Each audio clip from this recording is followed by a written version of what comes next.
Excuse me. Good evening. My voice is back. Okay. Welcome to our Farminar. Please put your email in the chat box if you're joining us for the first time. And we'll be sure to send you a quick follow-up feedback survey and make sure we know that we're doing a good job. We can always improve. And also make sure to click your number of folks watching with you in the viewer count. I've moved it around tonight. You'll find it above your screen, above the green arrow there. Just choose the number of folks that are watching with you from home.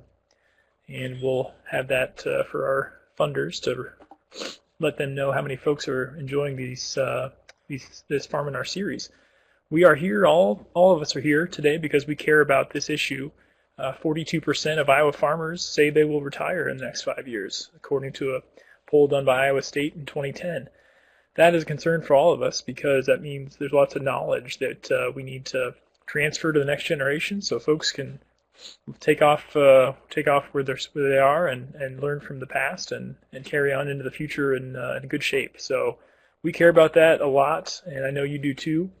We think that we at Practical Farmers think that we can help ensure the success of the next generation of farmers. How can we do that?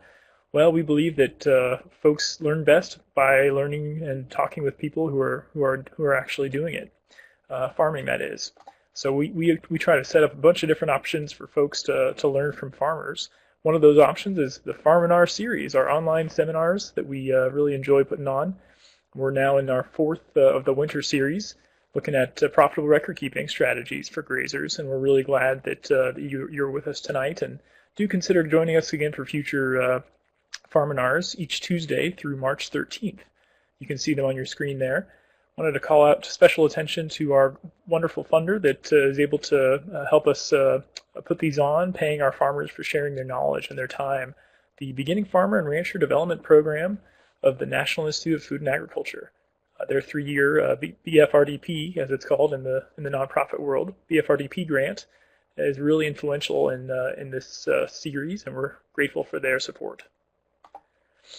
In the past, PFI has now done 47 online seminars. You can watch all these. They're all recorded, including the one tonight, on our website, practicalfarmers.org/Farminar. We also have a great history of doing a bunch of really useful planning workshops. You can see here on the lower left in that photo, that's our speaker tonight, Ryan Herman, talking about business planning with some beginning farmers and experienced farmers alike. We definitely take it to heart that planning is a crucial part of success and that for every kind of enterprise. We've had a real focus on grazing for the last 10 years or so in our organization, and we're really glad to have that as a focus of tonight's Farminar. As you'll see throughout the whole year, we'll always have a grazing component in our programming. So tonight, the process will be like this. We'll finish my small intro here in another minute or two, and get on to the introductions of the speakers, the farmers. And then we'll have a great discussion about the different questions that Joel has. Joel Winnis, the beginner, is asking Ryan, who's himself a beginner, but maybe a little farther down the road, some questions, 10 learning outcomes that he has to try to improve his farm. And we'd love to have you involved in this discussion, putting your questions in the chat box as always, and then we'll conclude promptly at 8:30. So that's how it's going to work. Wanted to just explain a little bit about what is Practical Farmers of Iowa. What is this organization that puts these on? We are an open, supportive, and diverse organization. We're a nonprofit organization founded by farmers. 10 of our 12 board members currently are farmers and have been. So we do have a really strong focus on farmers and what farmers need and want to improve their farms and their lives. We work together openly and sharing all of our ideas, and hopefully we can all learn from each other and all succeed. We can succeed with our great network. We have a wonderful network of people to be able to offer guidance and support. Really, the knowledge you gain through our services is priceless. But we put a price tag on it. If you're a member of Practical Farmers of Iowa, it's just $35 a year for an individual, $45 for your whole farm, or if you're a student, just $15 per year. Please do join Practical Farmers of Iowa, as 1,700 individuals are already members, about 750 farm families in the state of Iowa, and 10% are beyond the state of Iowa. So you're welcome even if you don't live in Iowa. Come join our network and learn from deep thinkers, farmers who care a lot about farming, and they care about sharing and being open about their ideas, freely giving them away. We strategize together and share opinions of all things so that we can all learn together.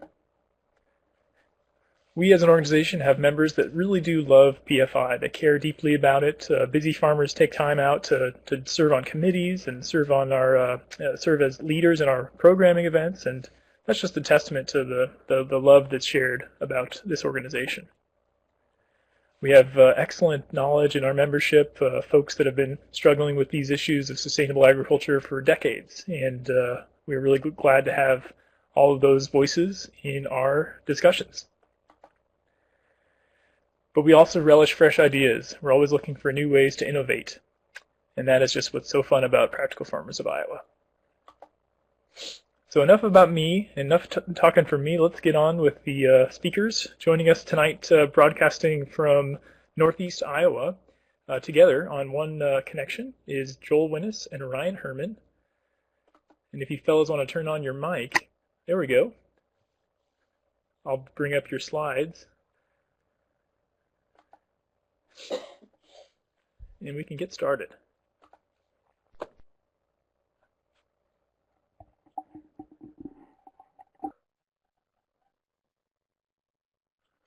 Okay, well, thank you, Luke. Let us know, because we're, talking on the same microphone, sitting in front of the same computer. If it gets confusing between whether Ryan, or Joel is talking, somehow just let us know here. But we're glad this is going on. A webinar is new to us, so we're just going to kind of see how this goes as we approach it. And I believe I can move the slides forward. You can hear us good, right? Okay. Go ahead, Joel. Okay. Well, Ryan wants me to start out here, kind of be the guinea pig, I guess. So I guess I'll explain a little bit about how I got where I'm at, and a little bit about what I'm going to be doing this year. I started working for Merlin Giesing in Waukon, Iowa in the spring of 2008. At that time, I was as simply an employee. He wanted someone to be able to spend more time managing his pastures. He was already doing organic dairy and mostly grass-based, but he didn't have enough time to manage the pastures like he wanted and grow crops at the same time. So that was a slot that I could fill, and I relished the opportunity that I had to learn by doing. When I started, he was milking around 70 cows. The second year I was there, we worked together and built an organic laying hen operation, 5,000 hens. So obviously they're not free range or anything, but they are certified organic. The second year that I worked for Merlin, he began giving me part of my pay with heifer calves, probably, as like a bonus. That first year we started out that he gave me every third heifer calf that was born. And that progressed until last year I was getting, no, actually that's wrong. We started out with, I was getting every fourth heifer calf, and then we moved up to every third heifer calf last year. So that brings us to this year. On March 1st, I'm planning to buy the rest of the dairy herd. I have 20 cows that will be freshening this spring, like probably March through May, and then I will buy 50 cows from him. So I'll have 70 cows milking. There'll probably be a few more that we'll keep, maybe older cows that will be sold later on. Right now the herd is about 100 cows, but I didn't want to take on quite that many cows to start with. I want to make sure I can handle 70. The herd is primarily freshened in the spring, March through May. So we're milking almost all the cows from May through about January, and then we start drying a lot of the cows off towards the end of January. In February, where most of the cows are dry, we're only milking, we get down to maybe 25 cows that are still milking, a few fall calvers. So most of the cows are at their peak milk production when the grass is at its peak growth rate, or whatever you call it, growing rate. That seems to be a good system, working with the natural cycles, but there is the downside of like this past summer, for example, the heat started so quickly after the grass started really growing that we didn't get a very good peak milk production on the cows. Most years that June, there's a lot of grass and the cows are milking really good. But this year there was a late spring actually, so the grass was slow to get started, so the cows were kind of slow to come into heavy milking. And then it was like as soon as they got there, the heat came, and then we had some heat stress problems. And we're thinking part of our problem is we need to get a little better at fly control, because I think that the flies really put a lot of stress on those milk cows, and then they want to stand in a bunch instead of graze or lay down. And whenever they're not grazing or not laying down, they're not making milk.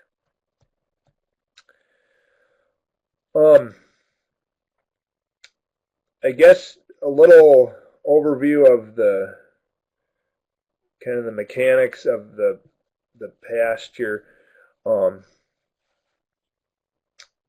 It's on I guess we call it a 4 to 5 year rotation, where we, like taking one field for example, it's seeded down to our favorite mix right now is probably mostly orchard grass, red clover.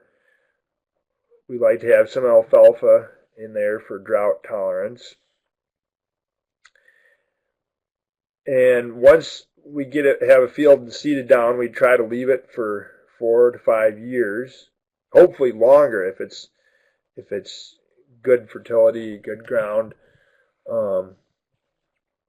But when after maybe 5 years, the clover and alfalfa is kind of running out, going down, then we'll work the ground up, put in a crop of corn, probably take it for corn silage, and then hopefully get the field seeded back down to pasture as soon as possible. Um, the the year of corn gives us an opportunity to spread a really heavy coat of manure to give it a boost of fertility. Um, the the farm is divided. I guess you'd call it 13 permanent paddocks. We call them permanent fences, but a lot of those fences are just one wire high tensile with T-posts and wooden posts on the corners. Within these 13 paddocks, there are lanes. I guess a good, yeah, we'll bring up a slide here. The way I kind of explain it is we try to have lanes running through the middle of each of the main paddocks.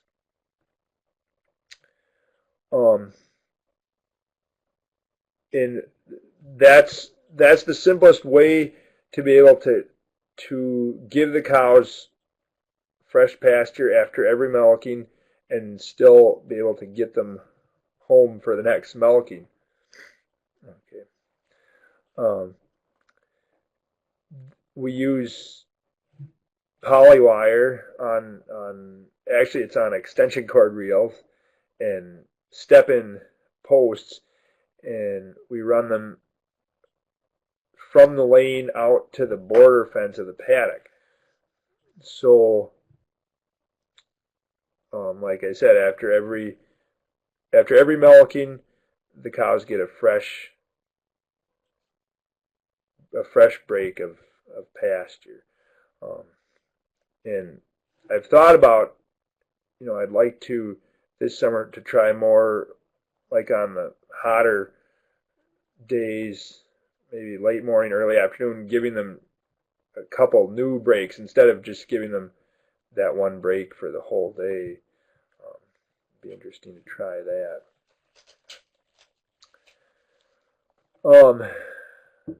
I guess that's kind of an overview of what we're doing as far as the pasture. We supplement with grain back at the buildings. We mix the grain with a little bit of dry hay or baleage, so the cows are getting a little bit of roughage every time they come in to get milked. The lanes, we haven't had to do a lot with putting rock on them. They're pretty much all dirt lanes, and that has gone good so far.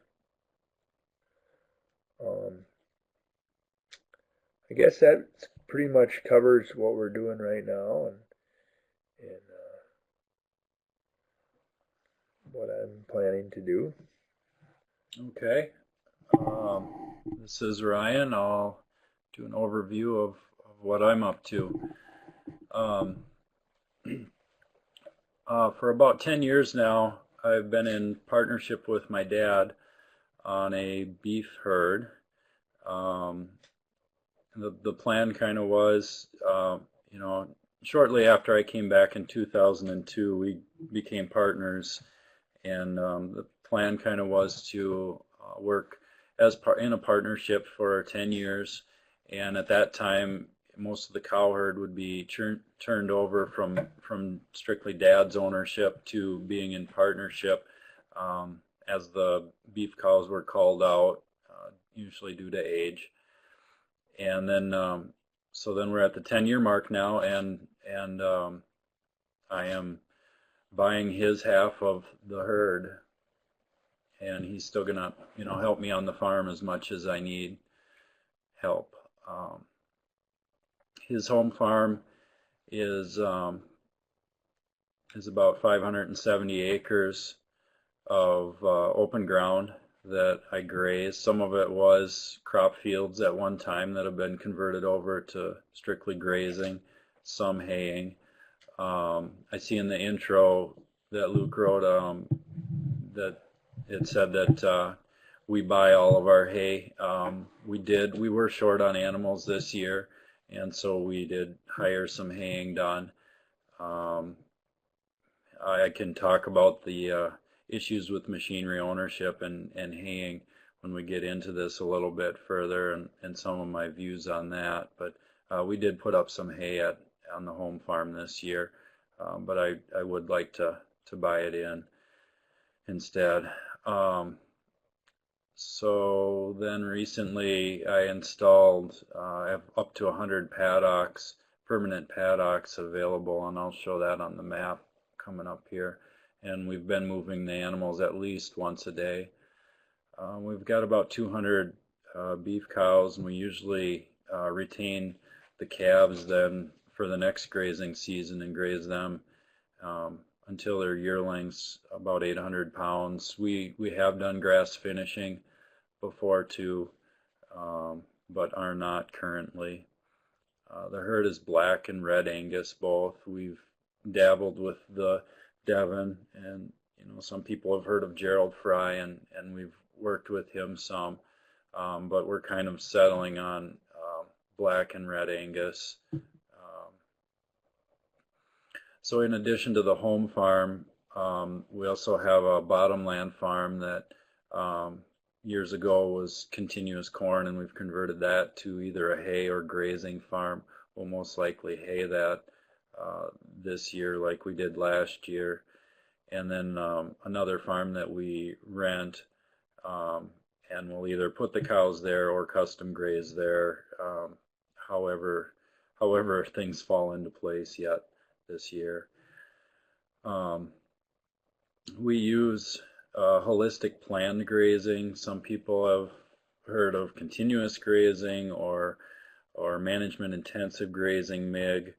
I feel like holistic planned grazing is one step further.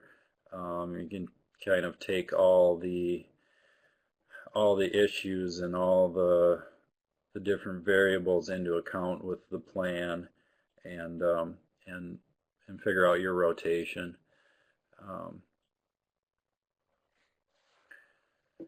And our pastures are mostly orchard grass, alfalfa, and red clover. My favorite pasture is going into a worn out hay field, basically, where you have 30-40% alfalfa, and you've got some red clover coming, and quite a bit of orchard grass, and through grazing you can see other grasses coming, and other different kinds of clovers coming, and start getting a little more diversity.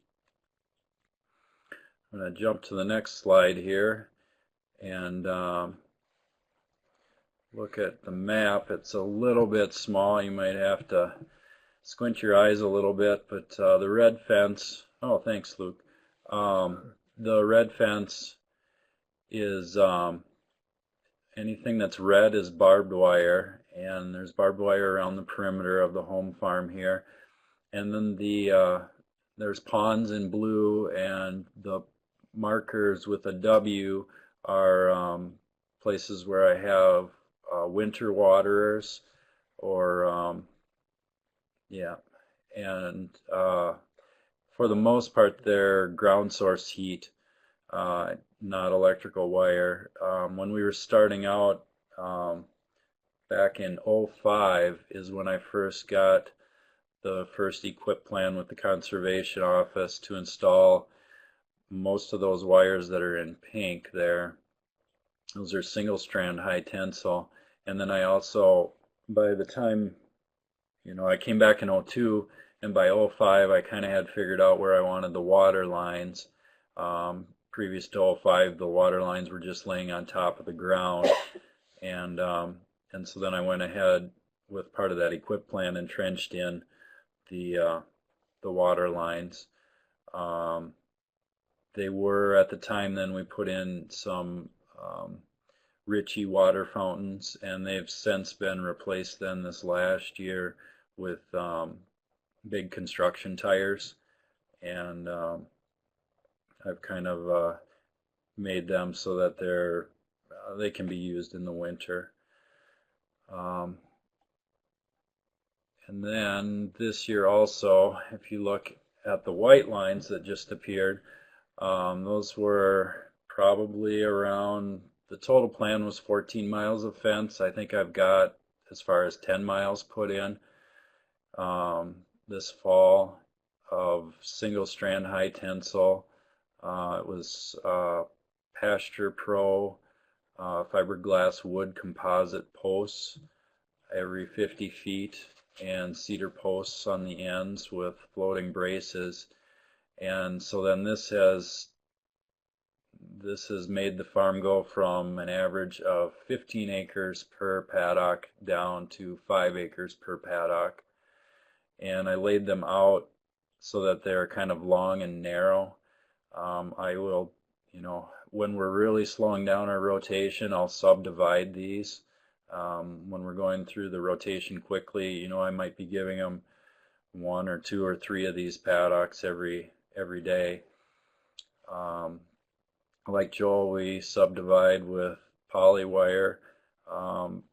Because I was putting up a lot of poly wire before, I had purchased O'Brien reels with a 3-to-1 gear ratio because I was putting up and taking down a lot of poly wire every day, and we'll still use those. And we either use 3/8 inch fiberglass rods or the step-in posts, pigtail posts like Joel.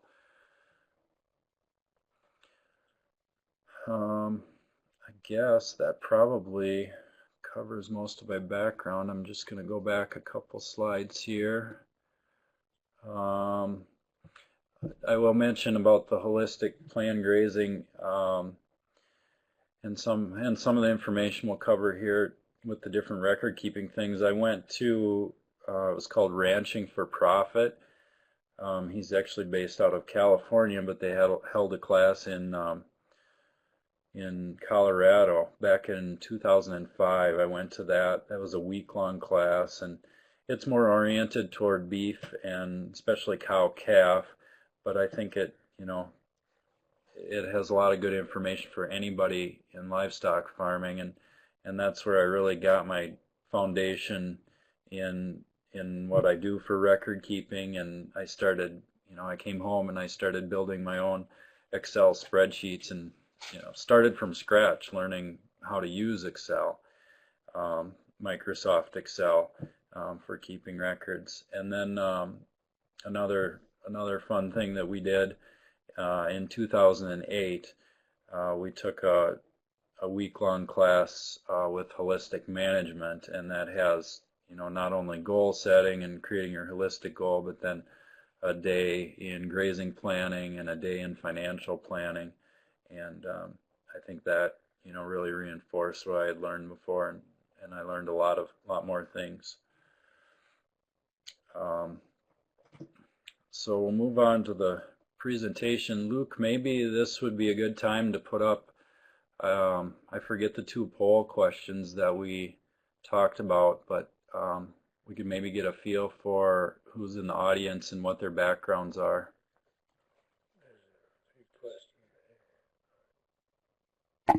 All right, folks, just, you know what you're doing, and also wanted to call out the file share box so you can see that file share. You can download all the Excel documents that Ryan will be talking about.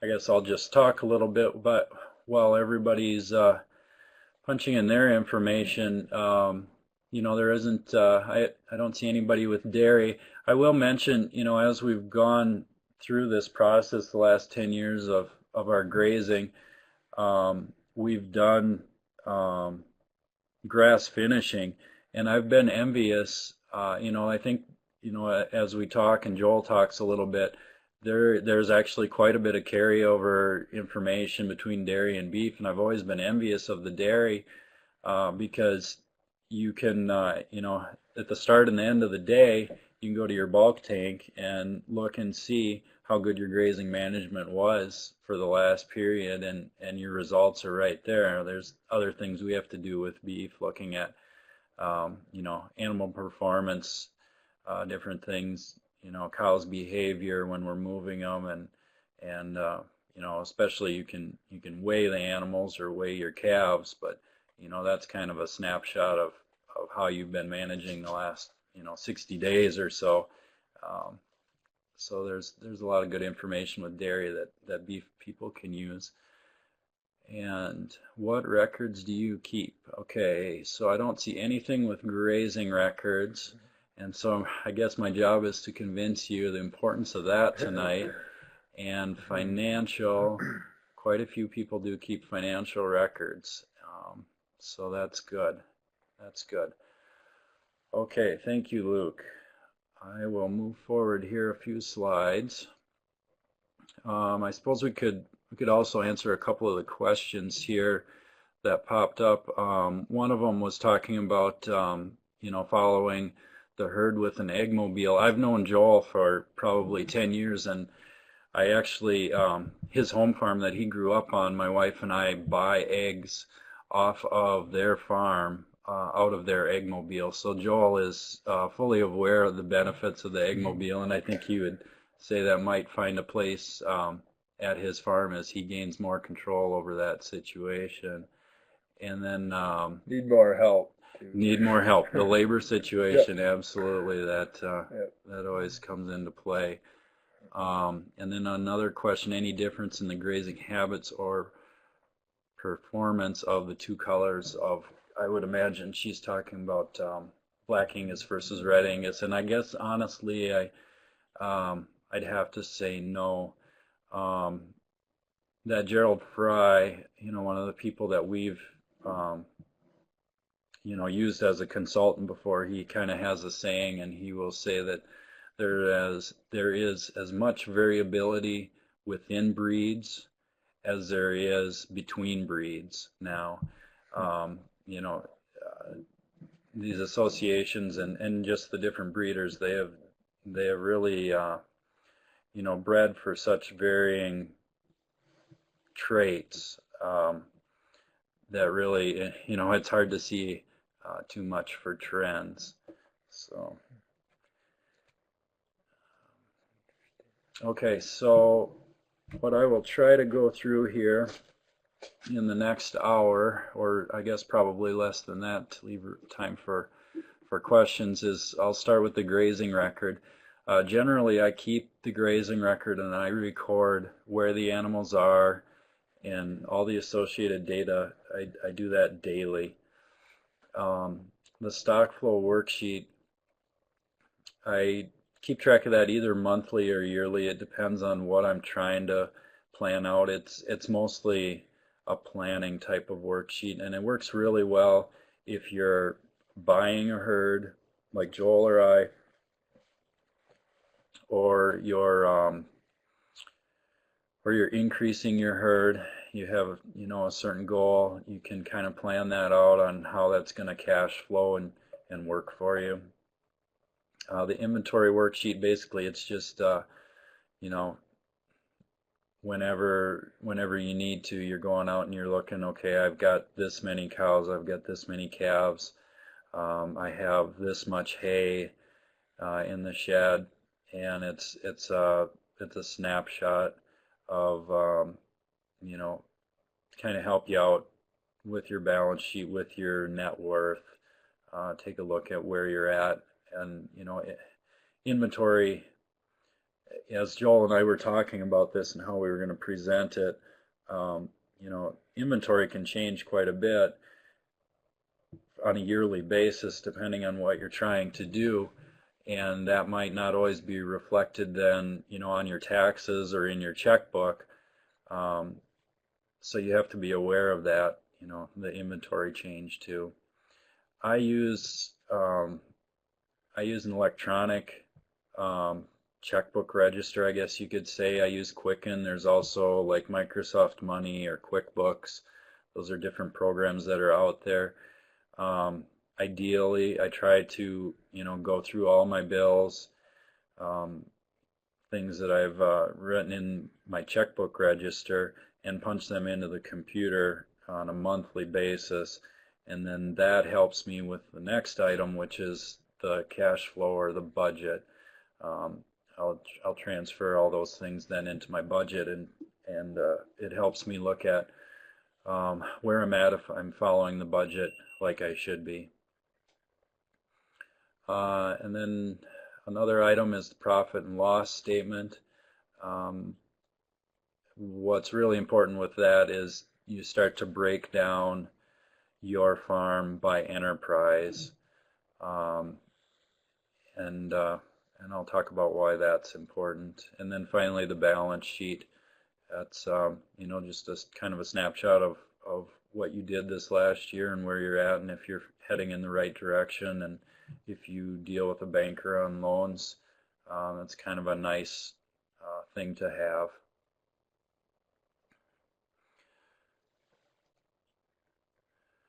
Okay, one other thing before we get going into the grazing record. To further complicate this, or to make more paperwork, which all of us farmers love, you may want to keep 3 sets of books.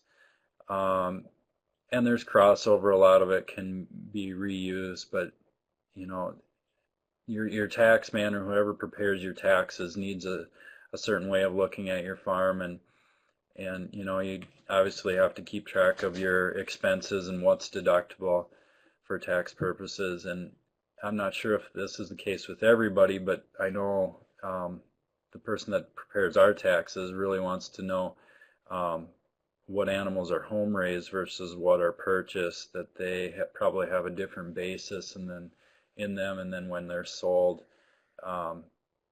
there's probably a different capital gain or income on them. And then, of course, your bank loan officer needs to see a set of books, and you want to put on the full market value of any of your assets, including animals, when you show him your books. And then for yourself, you can break your farm down, like I said, into multiple enterprises, so that you can evaluate, really, should I be raising my own replacement heifers, or should I be buying them? Things like that. You can start to make those decisions. And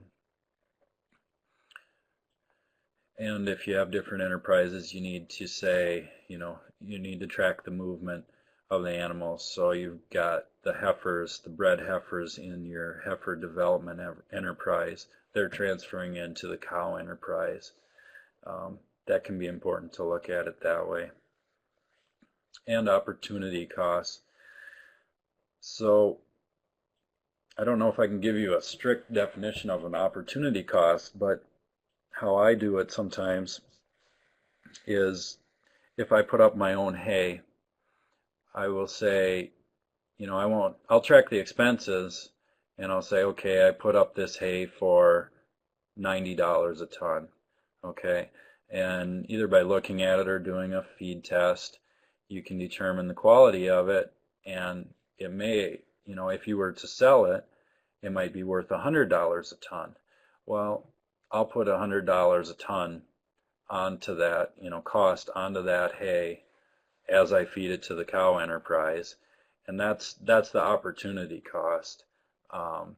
So, and that's some of the reason why I try to not put up my own hay, is because of the high opportunity costs of that grass, going into hay. I'll talk about that a little further on. Conservative value of assets normally, but also look at opportunity costs. And then, in kind of the idea of holistic management, you can intertwine your goals and your holistic goal, your mission statement, whatever it may be, with your finances in the books that you keep for yourself. Okay, so here is an example of the grazing record that I use.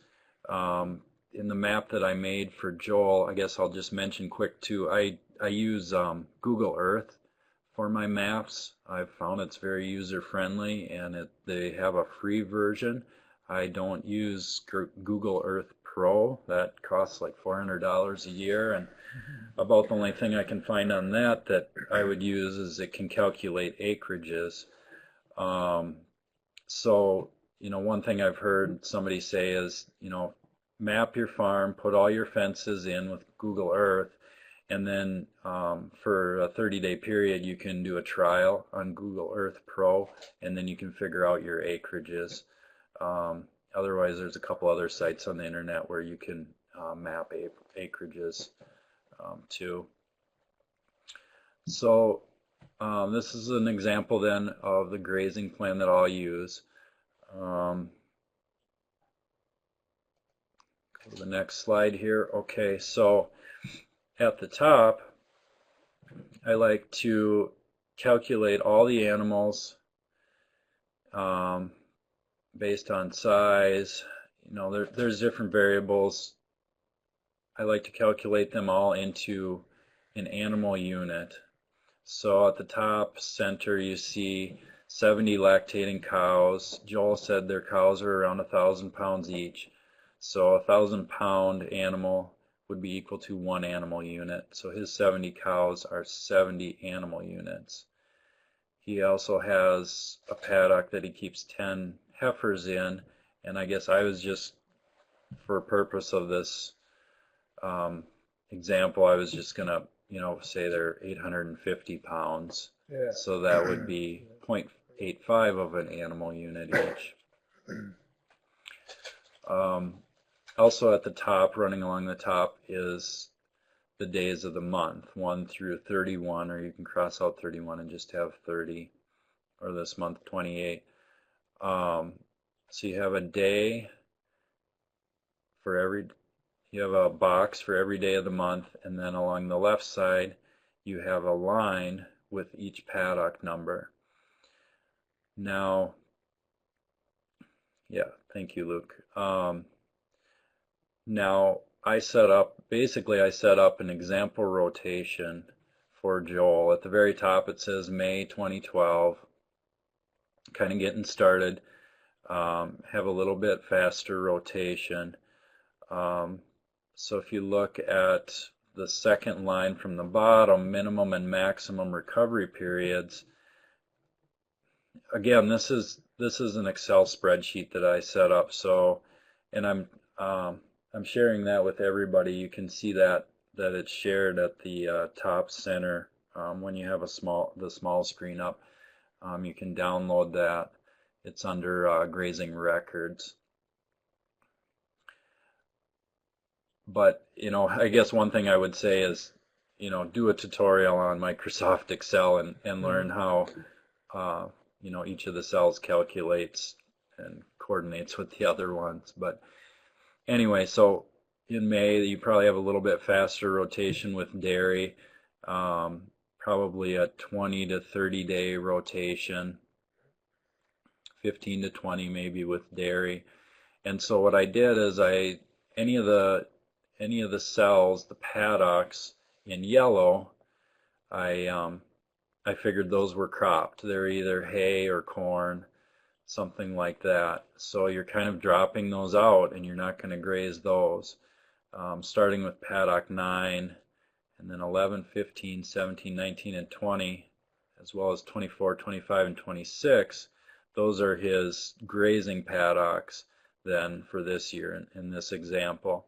So you'd start off there by Luke's arrow on paddocks 25 or 26, and I just use the computer for planning, and it calculates it for me then on the right side with the minimum grazing period of 0.42, so like half a day. Yep. And then paddock 25 is 4 days. So I just put an L for the lactating cow herd and said, okay, they're going to be in paddock 26 for half a day, And then I suppose after, the afternoon milking or whatever, they're going to go into paddock 25, and in paddock 25 he's going to subdivide for several days until they're done grazing there, and then they're going to move on. So you can see where the L's are there. That's kind of, that's how I developed my first rotation. The paddock number 21 that's in green with the B, I have the B symbol that is for the breeding heifers. And in talking to Joel, it kind of sounded like that's kind of their hangout is paddock number 21, and that's where they are for the whole season. But a person can do anything they want with planning that out. So basically what I'll have is, this will be my plan then for the month.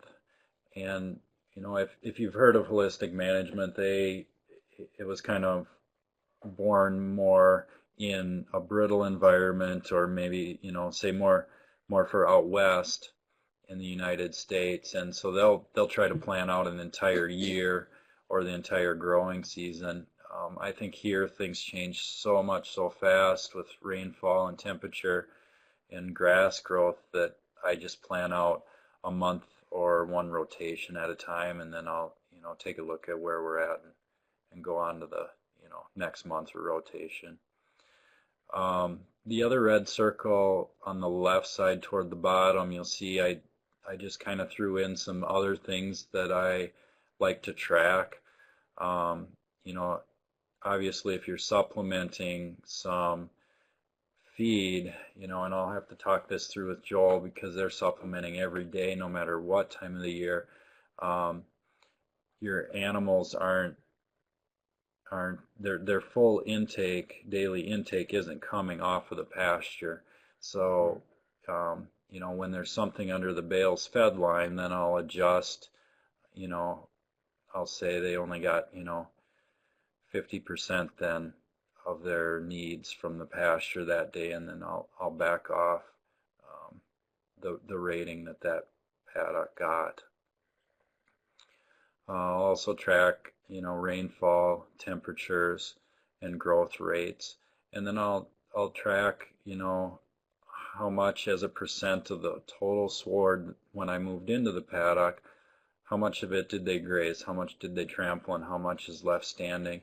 And so when I'm planning my next rotation, I look back at all that information there, and it gives me an idea of, is, on the right side it says 4 days in paddock number 25. Is that going to be accurate? Well, you can look back and say, boy, that's right, they only grazed 20%, and they had that coyote run through during the middle of the night and so they trampled a whole bunch. They ran around and around and they trampled a lot. Well, I know there's going to be more feed there next rotation, and so you can adjust that and kind of bump up and say, okay, maybe let's go 4.5 or 5 days in paddock 25 then this rotation. So that's kind of a real light overview. Okay, there's a couple of questions here I will read from Dave. Are you estimating percent grazed, trampled, left by the eye? Yeah, pretty much, Dave. I'm just kind of doing it by eye right now. I know when we did the holistic management, we were taught by the late Terry Gompert how to kind of throw a ring out there and do some calculations. And I've done some of that, but I've found that it's pretty time consuming.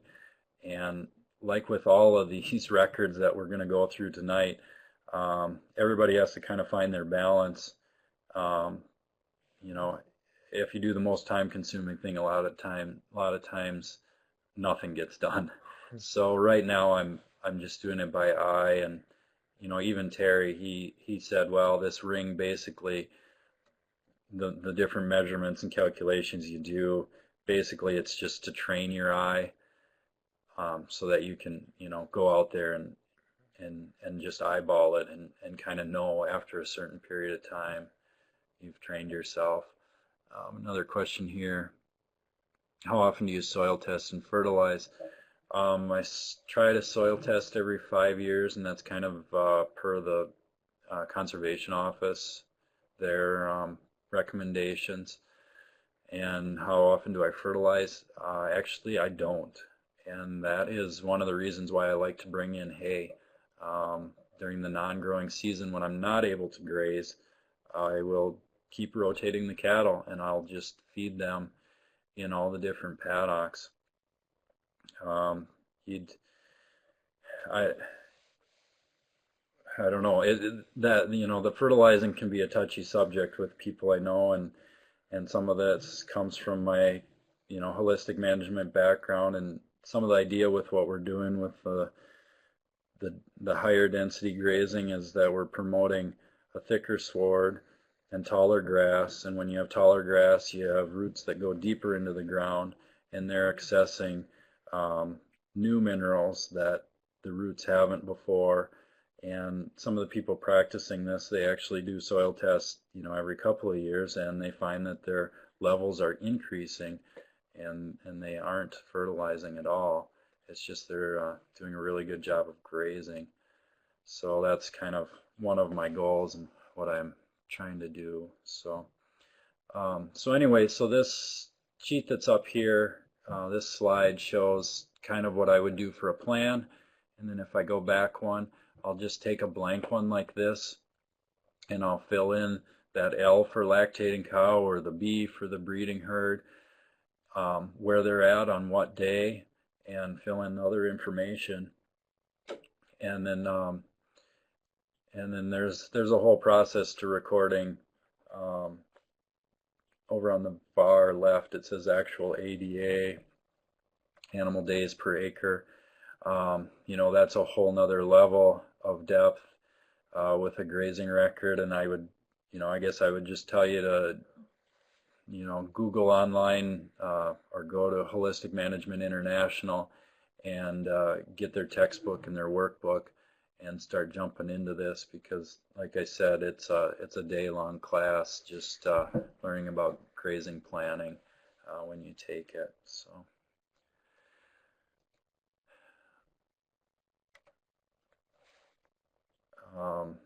yeah, I guess one other thing that I'll mention when talking about fertilizing and hay feeding, with going toward 100 paddocks now and planning the grazing and varying the stocking rate and different things. I think for a week now I've been feeding cows, the cow herd, full hay. And maybe a couple of days before that, I was feeding them 50% of their needs. Otherwise, up till now, I've been grazing. So doing this sort of thing has a lot of, you know, you can really make progress. That was one of my goals, you know, to lessen up how much hay I feed, because honestly, it's one of the most expensive things next to land rent or cow depreciation. And so, you know, this is helping me make progress toward that. So, on to Joel's questions. Here's Joel. Yeah, we decided we better have me ask the questions so we get a little variety here. The first question that we came up with, you probably see it there. I was wondering, when he's first planning that rotation, when he first starts out in the spring to plan that rotation, and you're starting kind of from scratch, how do you figure out, you know, what size of a paddock you want, or how much area to give the cows? All right, that is a very good question, Joel, and I guess I'll go back to the planning sheet here.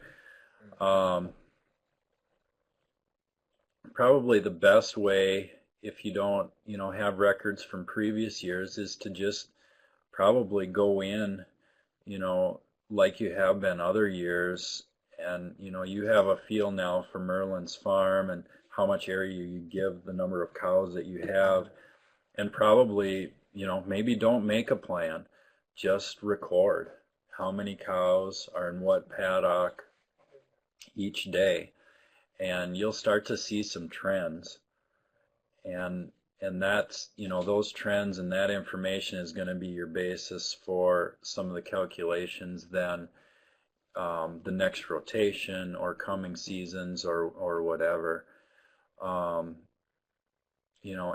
track, try to, just put a percentage on how much they graze versus how much, they laid over and how much is left standing, and that'll give you a little bit of a feel for, they trampled over some and they left some stand. I really could have gotten another day out of it. So then the next rotation, if it gets dry or something, well, I can pull another day off of this paddock the next rotation if I need to. Another really good thing to do is to just flip this sheet over on the blank side and just take notes. Take notes every day about the grazing or the cow's behavior when they're grazing, and look back on it. That's one of the most important things, is to just look back at least and observe. And look at your observations, because things can move pretty fast during the growing season, and we can lose track.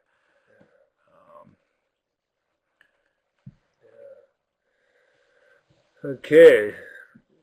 Next question we had was kind of wondering, when he's setting up that first rotation, how does he decide the order that he's going to go in?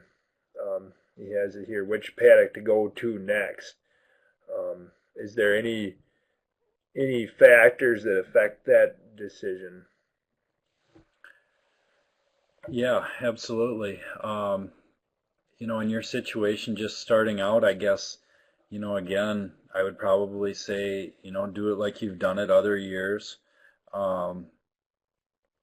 Once you've been in it a while, I guess some of the factors that I use is I try to, if you go around the farm in a clockwise rotation I'd go counterclockwise the next year. You don't want to really graze in the same spot at the same time every year, because your management is then going to dictate a certain type of grass or weed or something coming every single year. You want to change it up all the time. What are some other factors?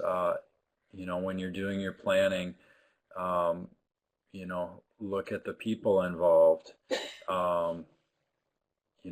What works for the people? Is somebody going on vacation, or do you plan on, is there a certain time of the year in a beef operation where you need to work the cows or run them through the chute?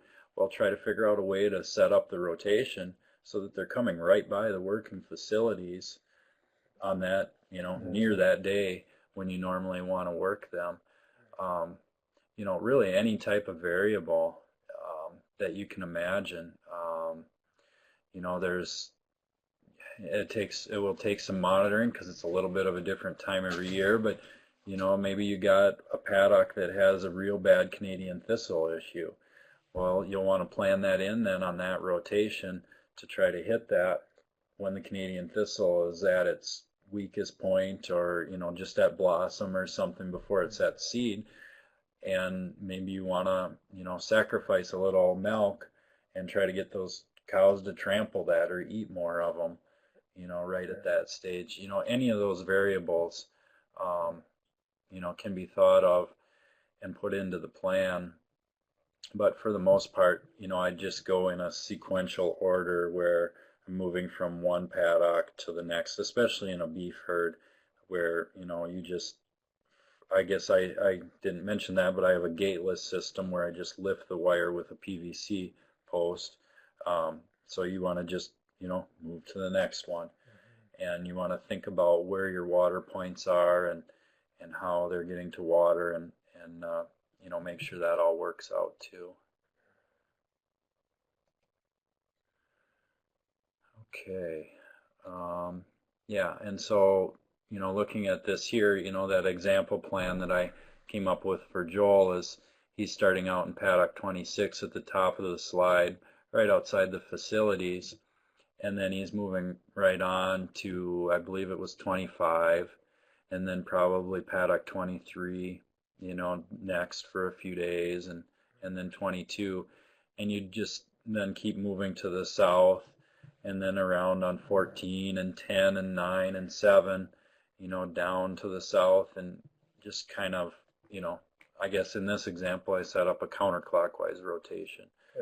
Next year you can do the other way, but you have a lot more ability to pick and choose where you want to move them, because you're bringing them into the parlor twice a day, and you can send them out on any lane you want, really. So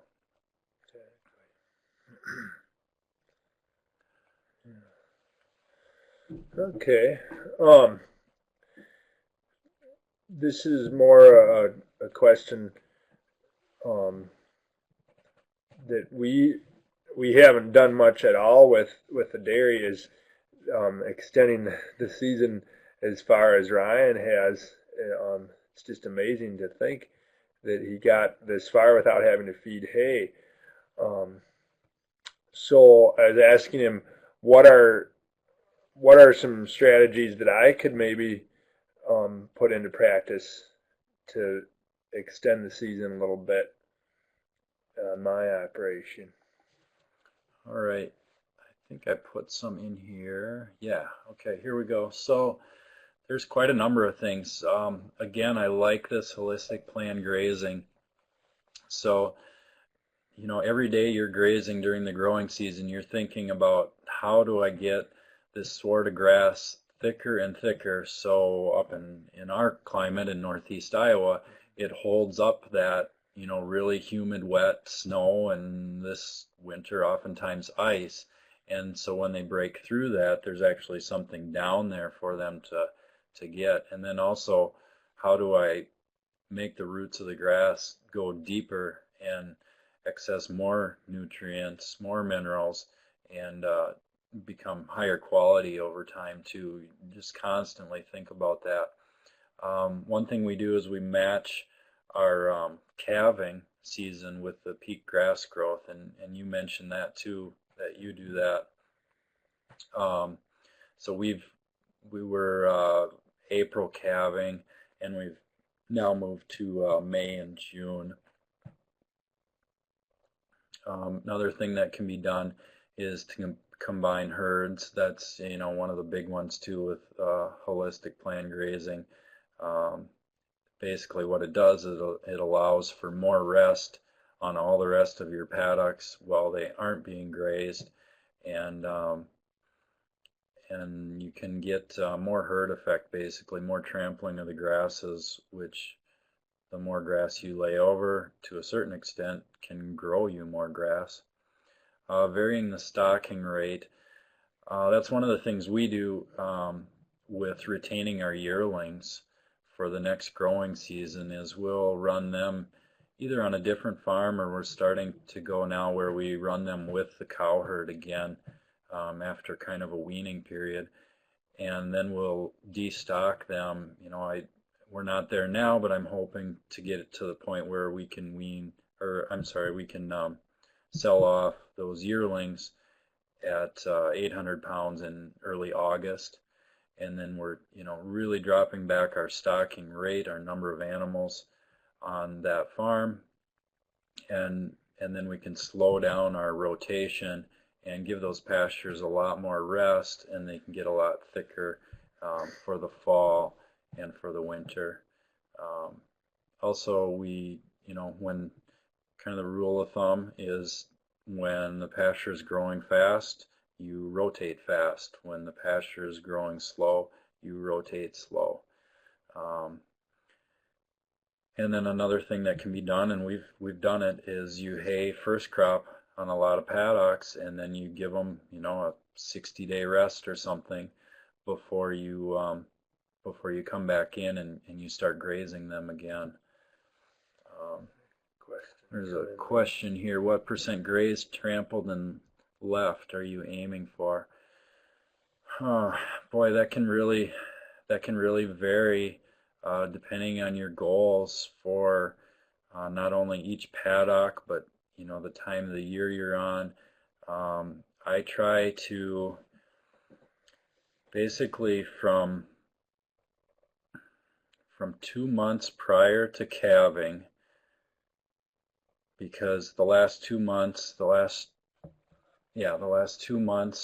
of pregnancy for a cow, she's growing about 80% of her calf inside her at that point, so she really needs good nutrition. So I try to be in what I call animal performance mode. I'm letting them kind of have the best that I can allow. I do that animal performance mode until through calving, into breeding, and until the end of breeding season. And then after breeding season, then I really slow down the rotation, and then I'm probably, when I'm not in animal performance mode, I'm probably trying to graze 80 or 90% and trample, maybe trample the remaining. But you really have to, you have to watch the body condition of the animals, that you're not drawing them down too much. But that's the idea with May and June calving is, you'll be getting that new growth in April and May, and they'll be getting their body condition back after that winter, and growing that calf. And so in animal performance mode, I could graze probably as little as 20% and up to 50%. I've heard it's a good idea to leave maybe 10% standing. So that would leave anywhere from 70 to 40% trampled. One thing I've noticed, though, you don't want to trample more grass than what you have the biology in the soil, what it can handle. If you're trampling a lot of grass, like say Greg Judy, a guy in Missouri, he's been doing this. He's trampling like 2 inches of grass, laying it over, but he has the biology, it digests it. When I've done that before, I'm not to the point he is, and you come back the next rotation and there's still a thatch of dead grass laying there on top of the ground. Well, you want it all digested by the microbes and earthworms, so you kind of have to vary it, by paddock and by your goals too. So those are some of the strategies that I use to extend the grazing season. Okay, we'll move on to the, I think I called this the stock flow plan. This is downloadable also for your use. It's an Excel spreadsheet again. I think you can either download it on its own, otherwise it's part of that bigger file that's the financial program. So I'll go to the next one that looks at a few. I'm sorry. Okay. So along the left-hand side, basically you have all the different classes of livestock listed. And then to the right of each of those lines, you have the number of each, the number of animals. And so in this example, I was doing like a 5-year plan of building up herd numbers and retaining heifers. A lot of people, and I would assume especially in a dairy situation, you're going to want to maybe do this monthly even. But you can plan out, how many births are you going to have, and because it's an Excel, thing, you can just say, you can tell that cell, each box in the Excel spreadsheet, I figure that I'm going to calf 90%, and I just kind of said, well, it's going to be, half steers, half heifers, and it'll calculate it for you. Again, if you follow the calf line over, you can calculate a certain percent of death loss. That happens. That's part of it. And then the class transfer column, just to the left, you can decide, okay, I'm going to retain this many heifer calves. The calves are going to go into the bred heifer enterprise, which is line number 2, and then those bred heifers from the year before are going to go out of the bred heifer enterprise and into the cow enterprise. So we're starting to look at here with this one how the assets are moving between enterprises. So then something I added on this that helps just for planning purposes, down at the bottom, I'll have it flow through, on any of my sales or purchases. I can, estimate from year to year, well, what do I think I'm going to get, per pound when I call a cow or a bull or whatever, and then what am I paying, when I purchase an animal. And so this, kind of gives me a snapshot of, how are things balancing out, and this by no means is, the full picture of each enterprise. You have a lot of other expenses and hopefully other incomes, but it gives you an idea, and this can flow through then to the other workbooks in the Excel file for tracking.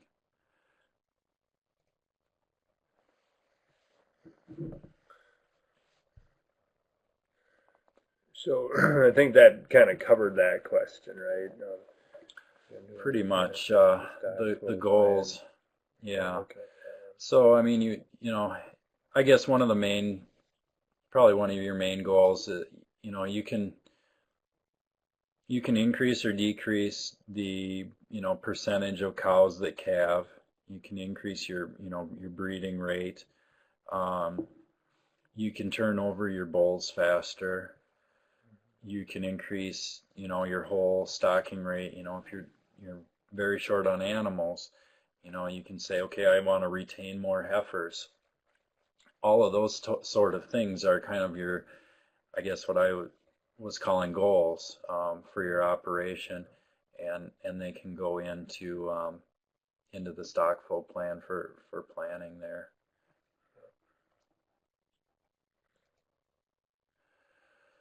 Okay, so then we're moving on to the inventory. If you look at like the first 4 columns underneath the title of this page, the Dertris 6 inventory principles, those are pretty basic things. Those are your feed or fuel, minerals, and then you come down to the animals, and then at the bottom I have the machinery. You could also probably have land on there. I just rent, so I don't have land on one of the columns. But basically you're looking at your inventory, and I'll put, I'll have a different sheet for different, the start of the year versus the end of the year, and look at how this changes throughout the year. The inventory things, probably the most important part of this is they will flow through then to your balance sheet, which you use for your own purposes, and especially if you have a banker, that's what they really like to see. Now, an extra little thing here that I do that people, you certainly don't have to do. It's a lot more calculating, but in the end it isn't that difficult once you have the Excel spreadsheet set up and you're using Quicken and you're dividing things out by category. I'll take a look at that what Dertris stands for is depreciation, interest, repairs, taxes, insurance, and shelter, and you'll see that on the right half of the page. And I try to calculate all of those things for the cow herd, for yearlings. Definitely you can separate out your vet expenses between the cows or versus your yearling group or your breeding heifer group or the bulls. And then I also do that with the different machinery assets. I want to know, what each of those is truly costing me, every single year. And, you can see, down under the second machinery item is my big 1-ton pickup. And yeah, I can pull a stock trailer and I plow snow with it, but boy, when you truly look at the depreciation and the, whether you're paying interest or not, the interest on it and the repairs, boy, that truck is really costing me every year. And because of this tool, I know that, and I can make sure that it's paying for itself, or if it isn't paying for itself, well, maybe I should have it on the chopping block and brainstorm ideas and ways that I wouldn't need that thing. So we'll move on to the next. Okay, yeah, so I did the what DIRTRA stands for, and then at the very bottom I just have the spreadsheet calculate what basically I divide the costs by the asset value. And so, at the very bottom you can say, especially when you let's look at the last two, the cost of the animals versus their value. Those cows and yearlings need to return about 15% to pay for themselves. The machinery, and this is why I personally don't like machinery as well, they need to return 25%. So whether they're doing forage production or just plowing snow for the benefit of the entire farm, they need to return pretty good to pay for themselves. And so I oftentimes question their need and brainstorm ways to get rid of some of that stuff.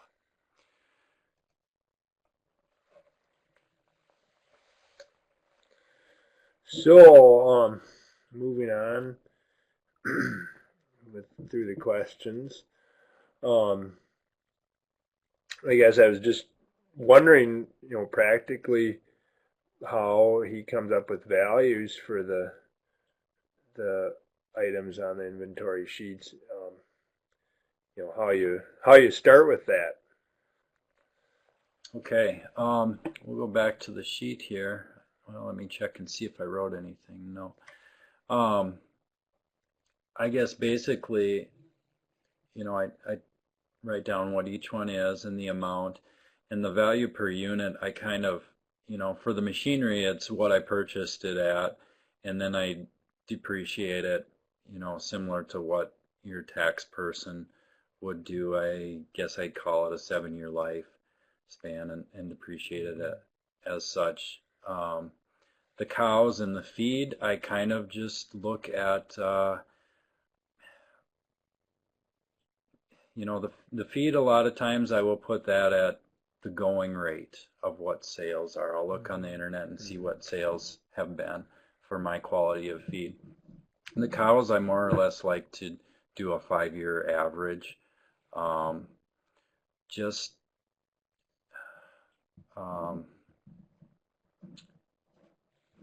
Otherwise it can really skew things because the markets can be so up and down. I guess I kind of like to be conservative, and say, well, if I'm going to liquidate these cows, I don't know if I could really get, completely what the going market rate is. Let's be conservative here.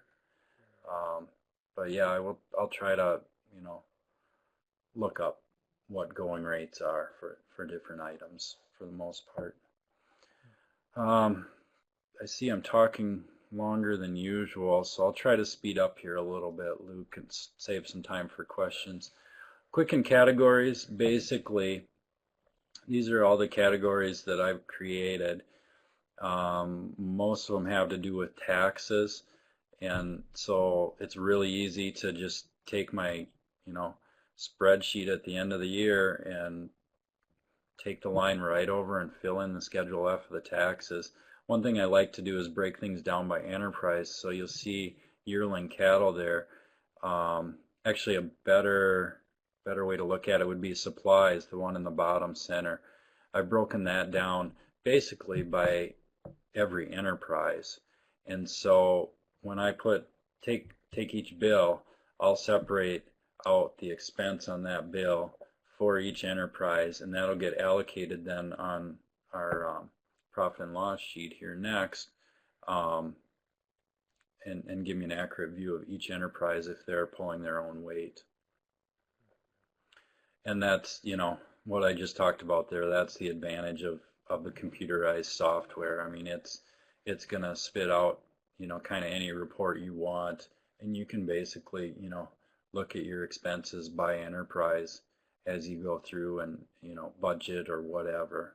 So here's a budget, a cash flow budget, basically. And on the left-hand column, you have your months, and in the black, you can fill in what you're budgeting, and then come back at the end of the month and calculate what actually happened. Along the top, you have all your different income categories and your expense categories, like I showed with the Quicken account.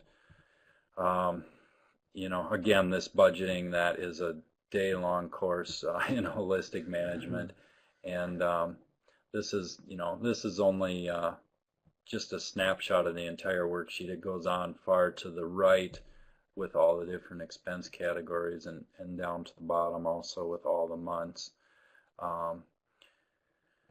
But yeah, it breaks things down by enterprise too.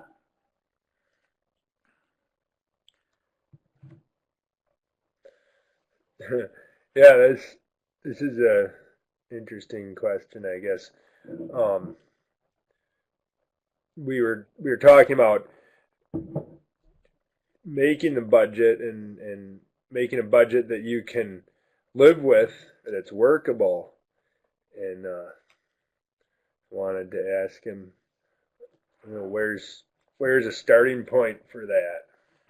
I'm just gonna see if I wrote anything here. Yeah, okay. So probably the easiest way, is to look at past years and your Schedule F on your taxes and look at all your expenses. Try to figure out, if you're going to break things down by enterprise, figure out where some of those expenses came from by enterprise. You never want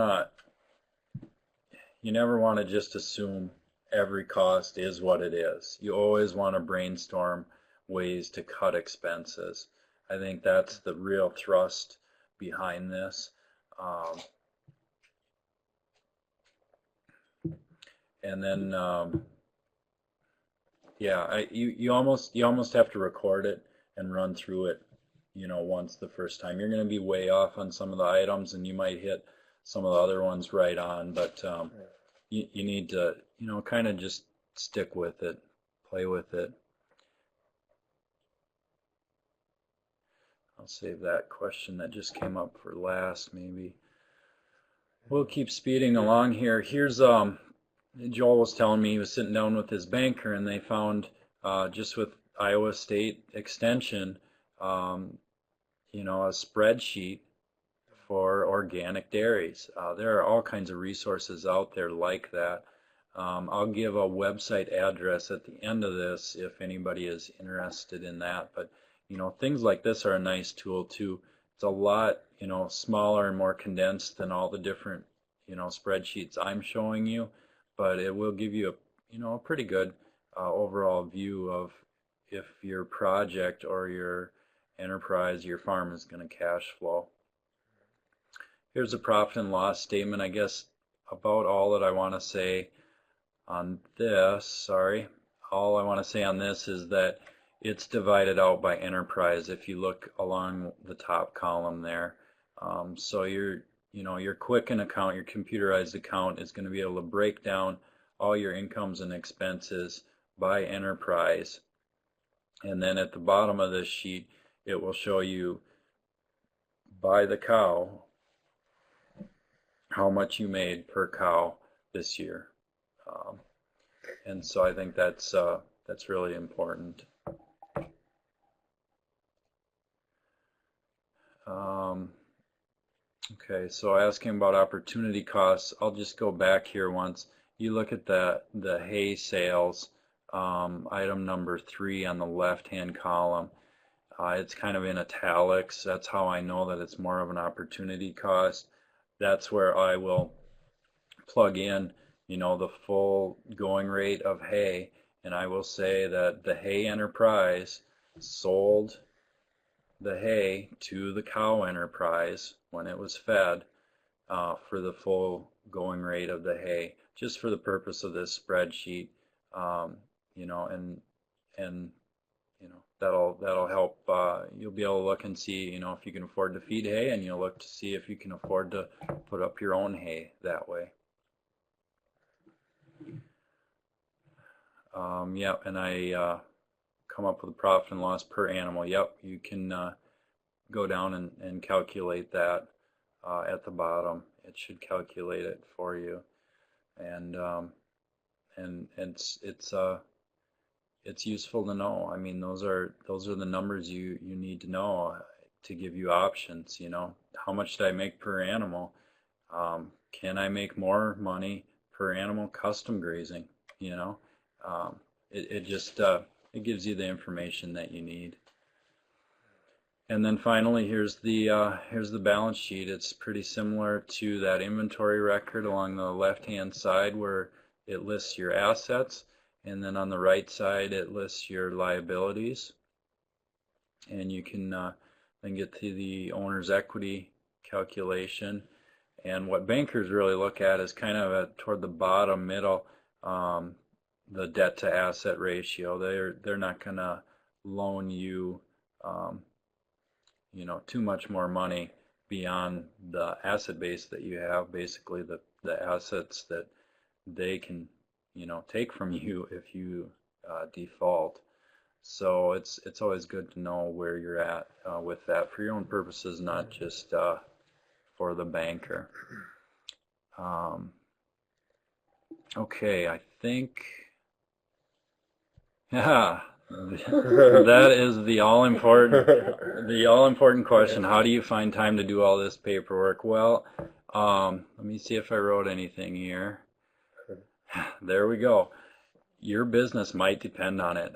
It's with the prices of things and the fluctuation of prices, it is getting to be, quite an interesting environment in agriculture, and, I think it's needed.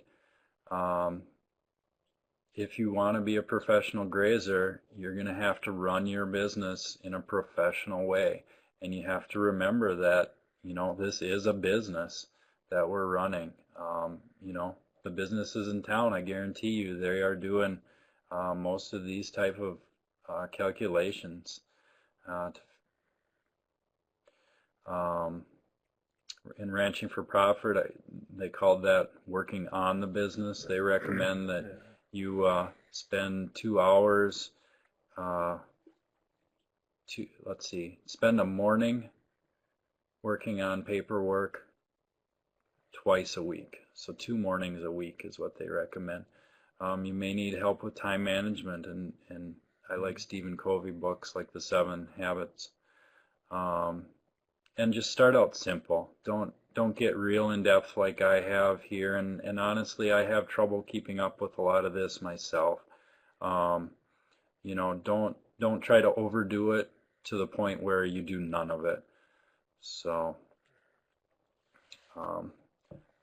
that, let's see, okay, I'll maybe leave that slide up for just a minute, and we'll cover a couple of these questions that we skipped. If I could do anything over now that you have been farming a while, what would it be? Oh my goodness.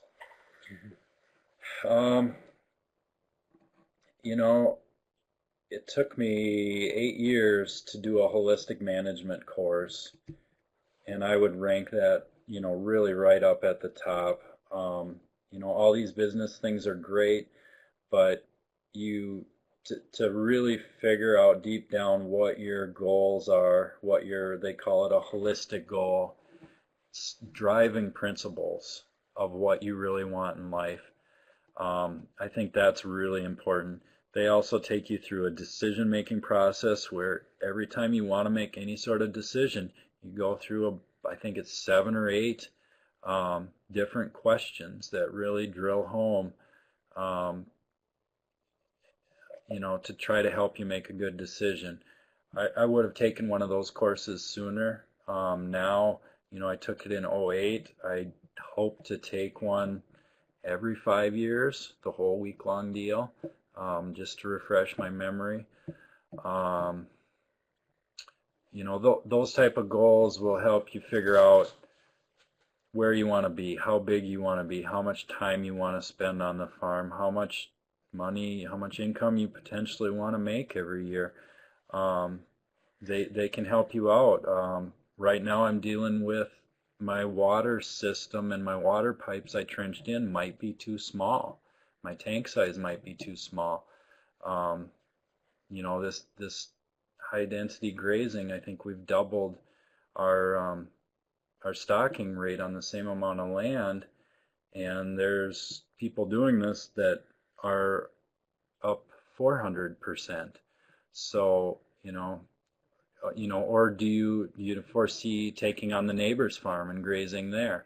Well, you might need, a larger water pipe then too, or your paddocks might be laid out differently. I think just more planning and thinking and knowing your goals would really help. And really, at times, there's been times when I don't always listen to what that decision-making process is telling me, and I could go off in a wrong direction with operation or just with a simple decision. And I think that that's quite important. That's what I'm trying to do differently right now too. Couple other questions. How much are you charging for custom grazing cow-calf pairs? I have not custom grazed cow-calf pairs before, but in talking with different people, I think they've been trying to charge like around $1 per animal unit. So a 1,000-pound cow would be $1 per day. If she has a 500-pound calf next to her, it'd be $1.50 for the pair. That maybe is a little bit high. It depends on how much you're providing, if you're doing all the work or you're providing minerals or not, and those sort of things. Dave asks, have you been able to get Quicken to list your Schedule F expense categories as business expenses rather than personal expenses? Let me think a minute here. As business expenses rather than personal expenses. I guess I'm not sure how to answer that one, Dave. Honestly, I take, those categories that, fit onto the Schedule F, and I just put them in, kind of a worksheet that my tax prep person provides for me. And I